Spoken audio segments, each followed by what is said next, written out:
सभी का दिल से स्वागत है दोस्तों। हम सभी लोग आजकल एक दूसरे को देखकर जज करते हैं कि यह अगर अच्छे कपड़े, जूते और घड़ी, सूट पहने हैं तो यह खुश होगा, लेकिन हो सकता है उसके पास पैसा तो है लेकिन खुशी ना हो। और अगर आपको कई पुराने कपड़े पहने और चप्पल पहने दिखता है तो आप कहते हैं कि यह साला दुखी होगा, लेकिन हो सकता है कि वह अपनी ज़िंदगी से बहुत खुश हो।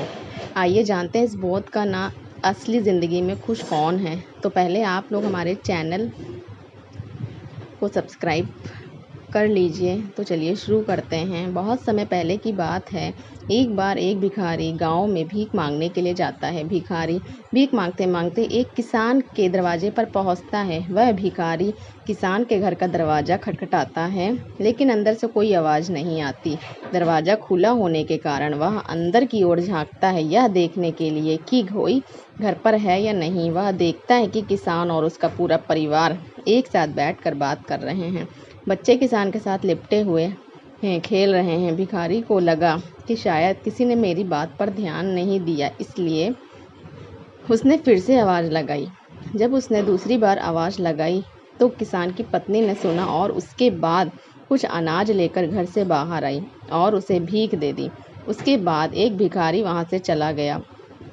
चलकर वह सोचने लगा कि कितना खुशहाल परिवार है, कितने सुखी हैं यह लोग। परिवार में 2 बच्चे हैं और वे बच्चे पिता के साथ खेल रहे हैं। सब कुछ देखकर कितना अच्छा लग रहा था। काश मेरा भी परिवार होता। किसान का परिवार कितना खुश है।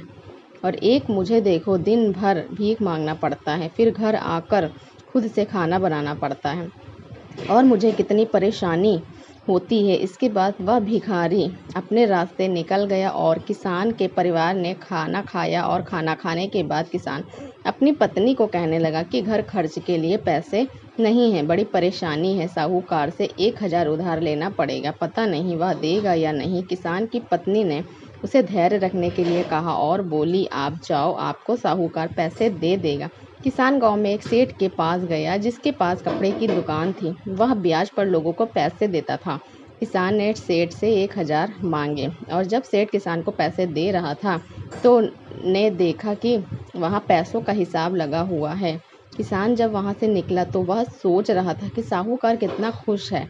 मैं कहाँ 500 या 1000 के लिए घबरा रहा हूँ, परेशान हो रहा हूँ, और इस सेठ के पास 200 हज 300 हज का हिसाब चल रहा है। किसान यह सोचने लगा। घर चला गया। सेठ की गांव छोटी सी कप की दुकान थी। गांव में कपड़े लाने के लिए उसे शहर जाना पड़ता था। वह शहर के एक बड़े दुकान से कपड़ा लाता था। अगले दिन वह सेठ शहर पहुंचा और वहां जो बड़े दुकान के सेठ जी थे उससे मुलाकात की और उनसे सेठ से कहा कि कपड़ा खरीदना है। बड़े सेठ के पास उसका एक कर्मचारी संदेश आ गया था कि 1 लाख का फ़ायदा हो गया, 2 लाख का फ़ायदा हो गया, कोलकाता में माल पहुंच गया है, मुंबई में हो गया। यह सब उसको वहां देखने को मिला। जब गांव का सेठ वहां से निकला तो वह सोचने लगा कि हम अपने आप को इस गांव का सबसे बड़ा सेठ मानकर बैठे हैं और पास एक शून्य शून्य में खेल रहे हैं। यह तो लाखों का फ़ायदा हो रहा है।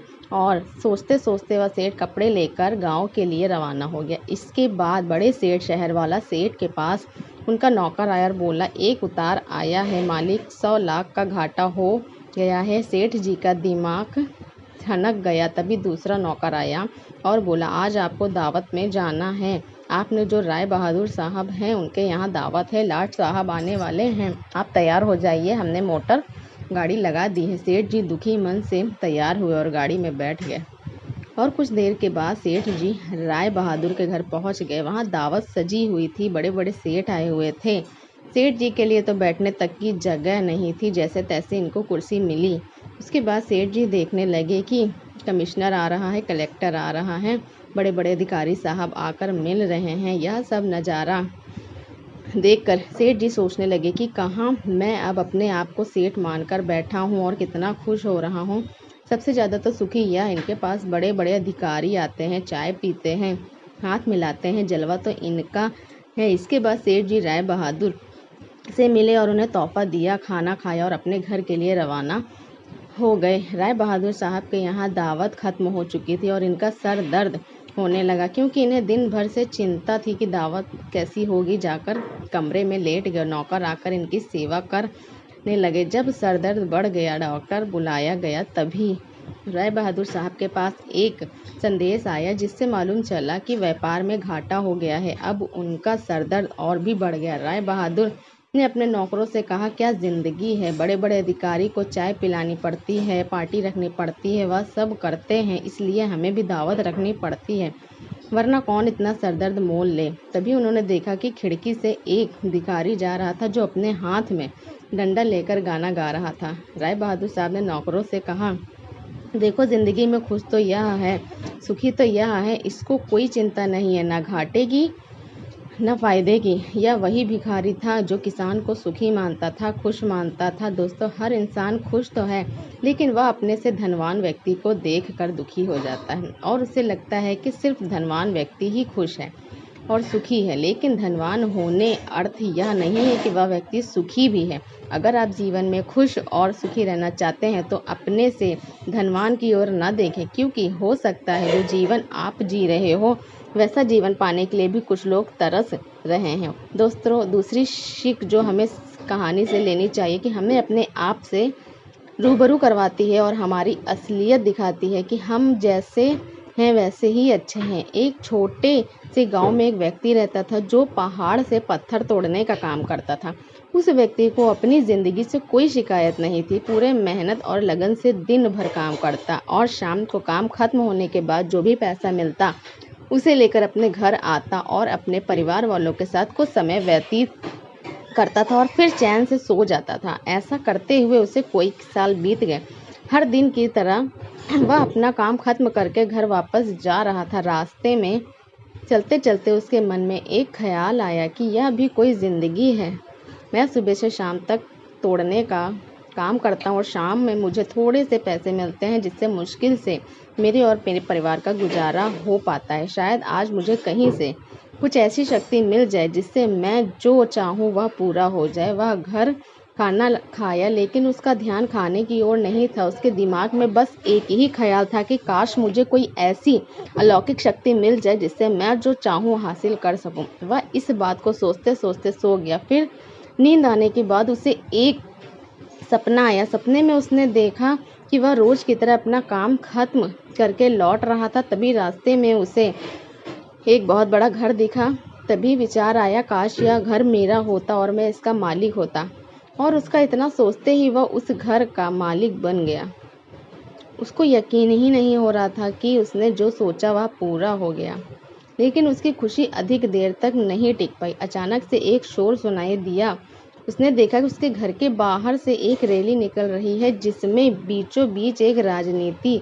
उसे देखकर वह खड़े लोग उसके नाम के नारे लगा रहे थे और सब उसको देखने के लिए तड़प रहे थे। तब उसको यह एहसास हुआ कि मैं कितना छोटा हूँ, मेरा तो कोई अस्तित्व ही नहीं है इस राजनेता के समक्ष। काश मैं एक राजनेता होता और मेरे पास इतनी क्षमता होती। उसके इतना सोचने की देर थी कि वह राजनेता बन गया। उसके खुशी का ठिकाना नहीं रहा, क्योंकि उसके पास हजारों लोगों की भीड़ थी और सब उसको देखने के लिए तरस रहे थे। लेकिन उसकी यह खुशी भी ज़्यादा देर भी टिक नहीं पाई, क्योंकि धूप बहुत ही तेज़ थी और उस राजनेता को इतनी धूप में खड़े रहने की आदत नहीं थी। उसे चक्कर आया और वह बेहोश हो गया। फिर उसे एहसास हुआ कि यह राजनेता सबसे ताकतवर नहीं है, यह जो सूरज है यह सबसे ताकतवर है। उसके मन में आया कि काश मैं सूरज होता, मेरे आगे कोई टिक नहीं पाता। उसको इतना सोचने की देर थी और वह सूरज बन गया।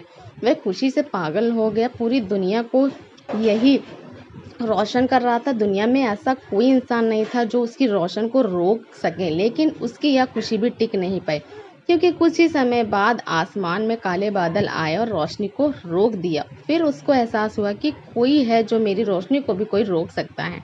उसने मन में यह ख्याल आया कि काश मैं बादल होता, और वह बादल बन गया। उसको ऐसा लग रहा था कि वह आसमान में उड़ रहा है और वह जहाँ चाहे वहाँ जा सकता है। लेकिन कुछ देर बाद एक हवा का झोंका आया जो उसे उड़ा ले गया और एहसास हुआ कि बादल सूरज की रोशनी को रोक सकता है लेकिन हवा को नहीं, क्योंकि यह हवा उसे बहा कर ले गई। फिर उसके मन में यह विचार आया कि काश मैं हवा होता, और वह हवा बन गया। हवा बनने के बाद उसने अंदर एक अलग सी ऊर्जा महसूस की और सोचा कि मैं जिसको चाहूँ उसको उड़ा लेकर जा सकता हूँ। उसको इस विश्वास होने ही वाला था इस दुनिया में सबसे ताकतवर मैं ही हूँ। लेकिन तभी सामने एक पहाड़ आया। उसने पूरी ताकत लगा दी लेकिन उस पहाड़ को नहीं हिला सका। उसको यह एहसास हुआ कि कोई है जो हवा से ज़्यादा शक्तिशाली है, जिसमें हवा को रोकने का भी दम है। फिर उसके मन में यह ख्याल आया कि काश मैं पहाड़ होता, और वह पहाड़ बन गया। लेकिन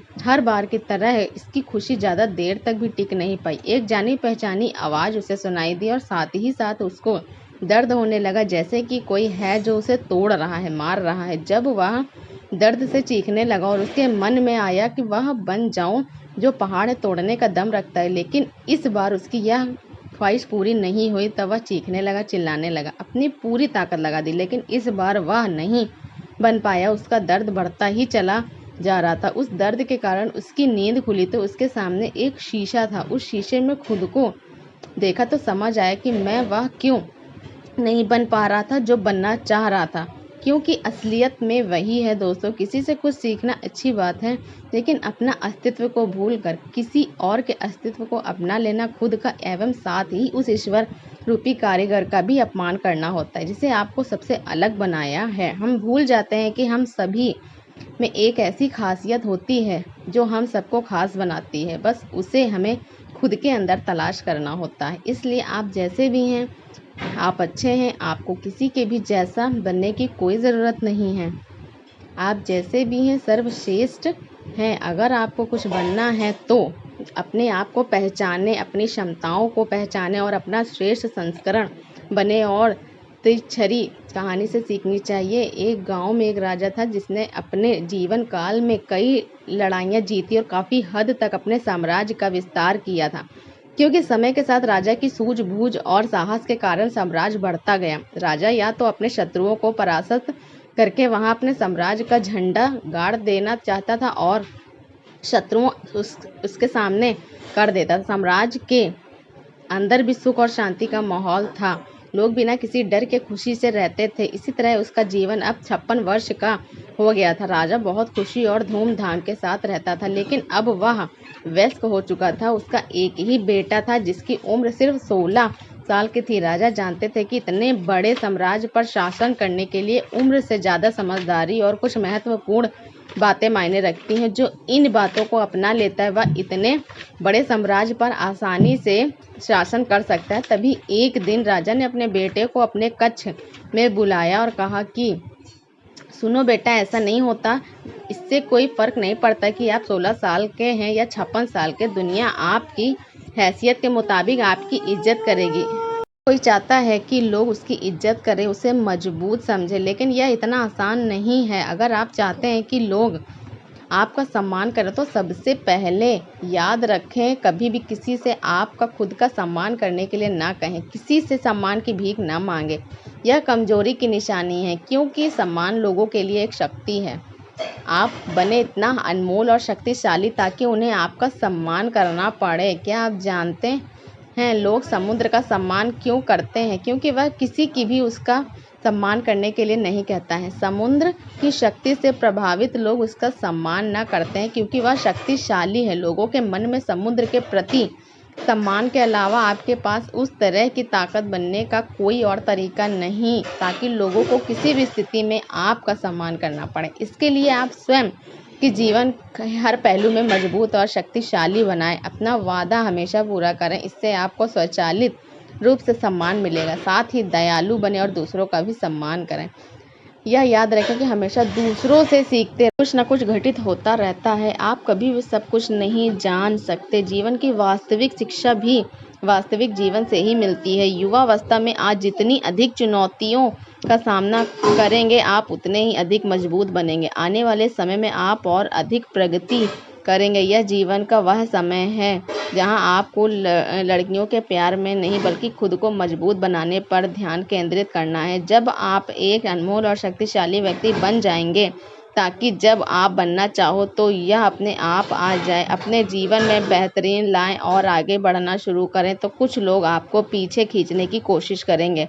यह लोग आपके या परिवार में से कोई भी हो सकते हैं। आप सपनों का मजाक उड़ाएंगे या आपको ऐसी आदतें अपनाने के लिए कहेंगे, जिससे आपका समय और ऊर्जा बर्बाद होती है, क्योंकि वे आपको आगे बढ़ते नहीं देखना चाहते हैं। वे आपकी प्रगति से ईर्ष्या करेंगे, क्योंकि उनकी कमजोरी और आलस के कारण वे काम करने में असमर्थ हैं। वह नहीं चाहते हैं कि आप ऐसा कर सके। साथ ही लोग आपको पीछे खींच लेंगे, क्योंकि कुछ दोस्ती सिर्फ थोड़े समय के मनोरंजन के लिए बनाई जाती है। इसलिए जब आप उन चीज़ों को करना बंद कर देंगे तो उनका मज़ा कुछ समय के लिए कम हो सकता है जो वह आपके साथ बिताते थे। इसलिए वे आपको पीछे खींचने की कोशिश करेंगे और आपको अपने जैसा बना देंगे। यदि आप सोच रहे हैं कि मुझे इतना त्याग क्यों करना चाहिए, जीवन आराम से जीना चाहिए, इसलिए यह याद रखें कि यदि अपने लक्ष्य के लिए अपनी इच्छा नहीं छोड़ेंगे तो आपको लक्ष्य का बलिदान देना होगा। यदि और कुछ समय के लिए मौज मस्ती में फंस जाएंगे तो जीवन के अंतिम चरण में आपको पछताना पड़ेगा। राजा ने अपने बेटे से आगे कहा, जब आप लक्ष्य के लिए काम करना शुरू करेंगे तो आपको ऐसे नए लोग मिलेंगे जो आपको समझेंगे और आपको बढ़ने में मदद करने के लिए तैयार होंगे। इसलिए उन लोगों को प्राथमिकता देना शुरू करें जो आपके मूल्यों और लक्ष्यों के साथ सुरेख हो। बस उन लोगों से दूर हो जाएं जो आपको रोक रहे हैं और उनके साथ रहकर आपका भविष्य अद्भुत हो। बुरे लोग आपके परिवार के सदस्य और दोस्त भी हो सकते हैं, इसलिए उनसे दूर से ही प्यार करें और अपना प्यार रखें लक्ष्य पहले। इसके लिए आपको सफल आदतें अपनानी होंगी। कई बार आपको दूसरी जगह जाकर रहना पड़ता है, आपको भी अकेलापन महसूस हो सकता है, लेकिन यह बुरा नहीं है। कुछ समय अकेले रहें अच्छा है, क्योंकि समझ में कौन है और आप जीवन में वास्तव में कौन हैं, क्या हासिल करना चाहते हैं। दोस्तों, यह कहानी हमें सिखाती है कि हर इंसान खुश तो है, लेकिन वह अपने से धनवान व्यक्ति को देख कर दुखी हो जाता है और उसे लगता है कि सिर्फ धनवान व्यक्ति ही खुश है और सुखी है। लेकिन धनवान होने के अर्थ यह नहीं है कि वह व्यक्ति सुखी भी है। अगर आप जीवन में खुश और सुखी रहना चाहते हैं तो अपने से धनवान की ओर ना देखें, क्योंकि हो सकता है जो जीवन आप जी रहे हो वैसा जीवन पाने के लिए भी कुछ लोग तरस रहे हों।